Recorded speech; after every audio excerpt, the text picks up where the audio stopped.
지난 수요일 프로축구 K리그 클래식에서 이상한 신기록이 나왔습니다. 역대 최다인 하루 4개의 자책골이 나온 건데요. 팬들 입장에서는 황당하고 또 선수들 입장에서는 시간을 되돌리고 싶을 것 같은데, 그런데 이 자책골이 축구에서 주로 나오지만 다른 종목에도 존재한다고 합니다. 오늘은 자책골 이야기 나눠볼게요. 한성윤 기자. 네. 일단 K리그에서 나온 자책골 이야기 좀 해주세요. 일단 K리그에서 자책골이 2번 나온 적은 좀 있었는데 네. 3번 이상 나온 것은 이번이 처음입니다. 이 자책골, 그런데 이 3개를 공격수, 수비수, 골키퍼까지 이 포지션도 다양하게 기록을 해서 더욱더 눈길을 끌었습니다. 네. 먼저 골키퍼로 유명한 김용대 선수가 자책골을 기록을 했는데요.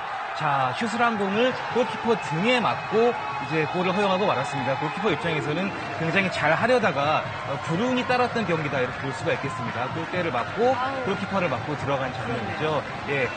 이런 상황이 골키퍼 입장에서 가장 아까운 것인데 역대 골키퍼가 기록한 10번째 자책골이다 이렇게 볼 수가 있겠고요. 민상기 선수 같은 경우는 패스를 하려다가 이렇게 자책골을 기록하고 말았습니다. 이런 경우가 굉장히 많은데요. 좀 아쉬운 부분들이었다 이렇게 볼 수가 있겠고요. 또 공격수 같은 경우도 지금 황의조 선수가 수비 가담을 하다가 자책골을 기록을 하고 말았습니다. 모두 4개의 자책골이 나온 쑥스러운 그런 신기록이다 이렇게 볼 수가 있겠습니다. 네. 자, 이런 자책골 참 웃기게만 볼 수는 없어요. 그런데 이 축제가 사실 K리그 자책골, K리그 엄청난 축제를 준비를 했었는데 무산된 적도 많다면서요. K리그가 사실은 의미 있는 골을 기록한 것이 만호골인데요. 네. 지난 2008년입니다. 만호골을 기념하기 위해서 대대적인 행사를 준비했는데 만호골이 안타깝게도 자책골이 되면서 모든 행사가 무산이 되었습니다. 네. 이 자책골을 기록한 선수는 부산의 김태형 선수인데 2002년 월드컵의 김태형 선수와는 동명이인입니다. 네, 정말 웃지 못할 해프닝이기도 하네요. 우리나라에서는 이렇게 하루 4골이 기록인데 세계적으로 최다 자책골 기록은 몇 개나 될까요? 네, 몇 개나 될 것 같으시죠? 많아봤자 10개 이하겠죠. 한 경기에서 네. 149개의 자책골이라는 네? 이런 믿기 힘든 기록이 나온 적이 있는데 한 경기에서요? 네, 이것은 바로 기네스북에 일시적으로 등재가 되기도 했었습니다. 아프리카 축구리그에서 2002년도에 발생했는데요. 이 마다가스카르 축구리그에서 나왔던 기록입니다. 에스오 레미 누누와 AS 아레마의 경기였는데 일단 레미 누누가 그 전 경기에서 심판 판정에 불이익을 받았다 이렇게 판단을 해가지고 그 항의 표시로 자기 골대에다가 149번이나 골을 집어 넣었습니다. 엽기적인 스코어하고 네. 기네스북에 등재가 됐는데요. 네. 결국은 감독이라든지 이 선수가 모두 경기가 끝난 이후에 징계를 받기도 했습니다.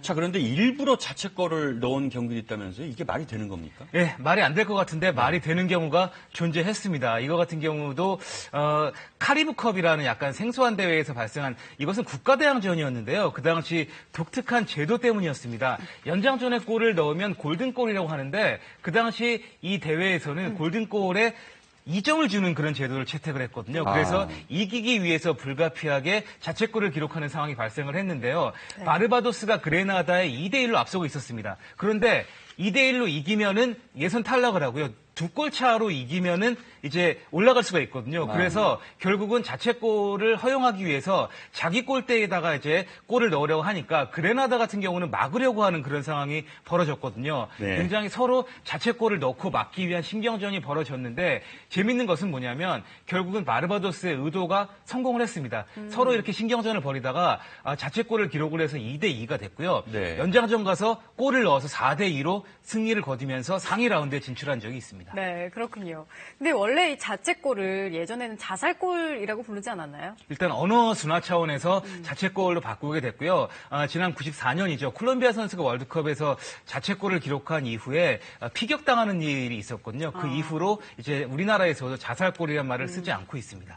네, 그런데 이 자책골이 축구에만 있는 게 아니죠. 일단 농구에도 대표적으로 존재를 합니다. 예. 농구에서도 우리나라 농구에서도 이 자책골로 인해서 승부가 뒤바뀐 경우도 존재했는데요. 예전에 SK와 코리아 텐더의 경기였는데 일단 골 혼전 중에 리바운드 다툼 중에 손을 맞고 들어갔거든요. 이렇게 되면은 이 득점이 자책골이 코리아 텐더 정나경 선수에게 가는 것이 아니라 가장 옆에 있었던 선수에게 득점이 주어집니다. SK 김영만 선수가 득점을 하게 됐는데요. 지금은 룰이 바뀌어서 주장에게 골이 기록되게 됩니다. 네, 오늘 말씀 감사합니다.